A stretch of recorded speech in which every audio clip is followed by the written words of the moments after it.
Mary, thanks for having me up here today. Ladies from the camp, congratulations on a job well done. A round of applause for all of you.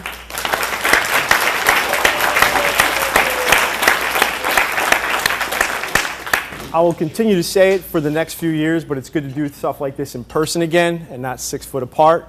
And the fact that you were able to do so many great engaging events over the last several weeks tells us that we're on the path to getting out of this pandemic.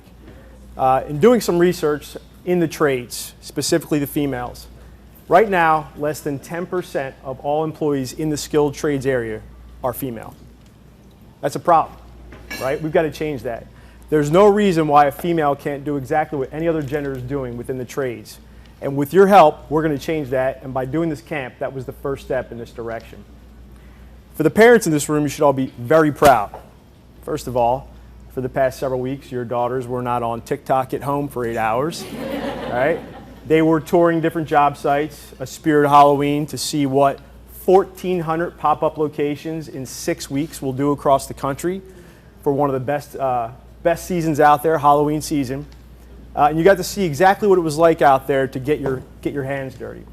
The scary part, though, is the demand for trades right now has a massive deficit.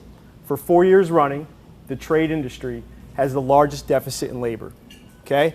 And get this, the average field technician right now, who's predominantly male, is 55 years old. It's been said that in order to fill the deficit of labor in trades, it will take until 2050. I'll be 70 by that time, okay? We need to change that. Maybe I'll be retired too, we shall see. But the ladies in this room are taking the first step to change that, and we're super excited about what we can do with you in the future. And I think a big reason why we have this deficit is because we're not promoting the trades, and we're not promoting trade schools. That's a problem. College is great. I went to college, but it's not for everybody. And newsflash, it's not cheap. And by the way, today, it's a lot more expensive than it was 2 years ago. The trades are recession-proof. Things will break no matter how bad the economy is, and there's always a need for someone to go out there. There's a need right now for someone to fix the microphone, okay? And one of you can fix that at a phenomenal hourly rate plus a trip charge. Hopefully, over the last few weeks, you saw just how much opportunity is out there. And it's not just swinging the hammer. There's careers in real estate, planning, architecture, zoning, safety. How important is safety right now in this space as half of you have your hard hats on, right? Yes, very important. And that to me tells me there's such an opportunity for the folks in this room to do more as you get into the real world. Think about it. Hospitals, they need to rely on power 24/7. A hospital cannot go down.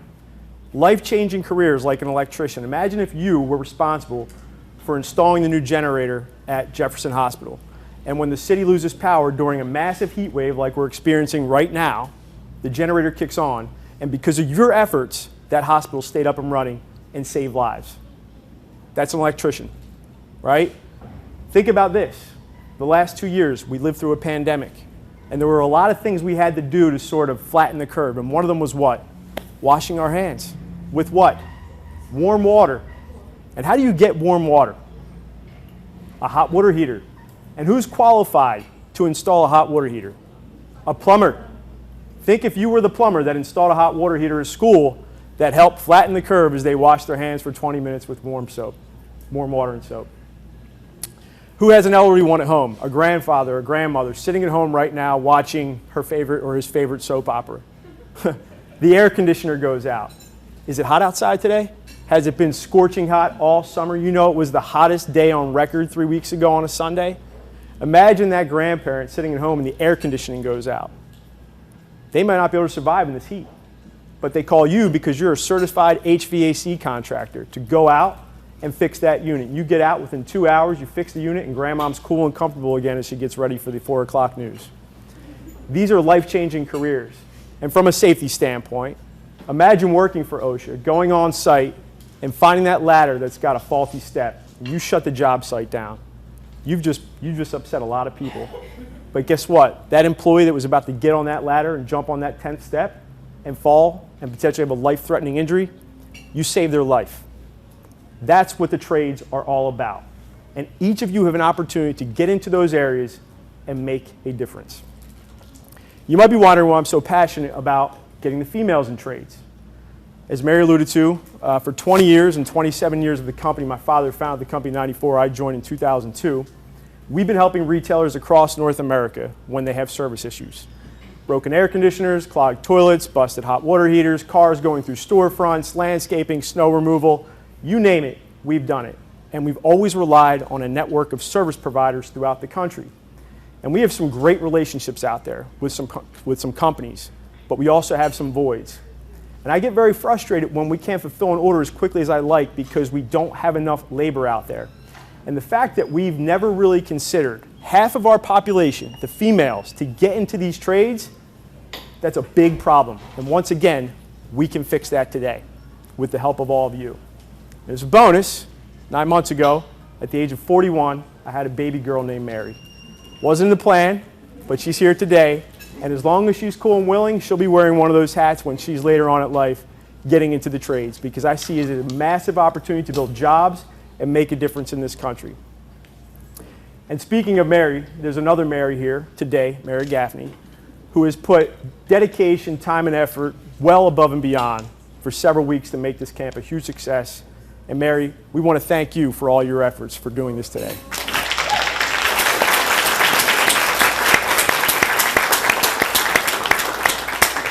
She's making a great difference, and we appreciate it. And I can tell you, as long as I'm in charge, we're going to continue to pursue MyWIC of Philadelphia. But it's not just Philly. It's Houston. It's Dallas. It's San Francisco. It's the entire country. We've got to do our part to promote the trades throughout this country, especially within the female gender. I see no reason why you can't dominate this area in the next several years. In closing, if I could give you any advice, it'd be this. You may have finished this camp and said, "This isn't for me, Mom." Cool. No matter what you do in life, as you get into the real world, just give it 100%. My father and I always say, if it was easy, it wouldn't be called work. And that's the truth. The last 2 years have proven that, trust me. But if you get up every day and give it your best, I can assure you, you will not just feel a sense of accomplishment, but you will be put on the path to great success for your career. So once again, congratulations on a job well done, and thank you again for your time. Best of luck to you in the future.